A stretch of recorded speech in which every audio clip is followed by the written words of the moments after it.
Shkolla nëntëvjeçare Sotir Gura në Korçë po i nënshtrohet një rikonstruksioni të plot përmes një fondi prej 86.7 milion lekësh nga Bashkia e Korçës. Kjo është nga të paktat shkolla të qytetit e cila ende nuk kishte pësuar një rikonstruksion, përmes të cili do të mundsohet edhe shtimi i ambienteve mësimore, klasa e laborator, të cilat do të ndërtohen te palestra ekzistuese e shkollës. Ndërkohë pjesë e projektit është edhe ndërtimi një palestre të re në oborin e pasëm të shkollës, ndërsa do të rinovohen edhe ambientet sportive dhe ato çlodhse në pjesën e jashtme. Punimet janë sistemi kapot, rikonstruksioni të gjithë pjesës të jashtme, të gjithë elektriket, pjesa e gipsit, tavanët, lyerje pjesës uvave, të pjesës të pinos, të gjithë brenda, banjat janë të gjitha janë po prishen, janë të gjitha në pjesë të bërë nga e para.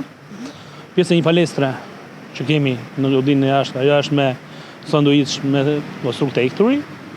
Palestra që është ekzistuese do kthehet në pjesë klase, laborator është në pjesë klase.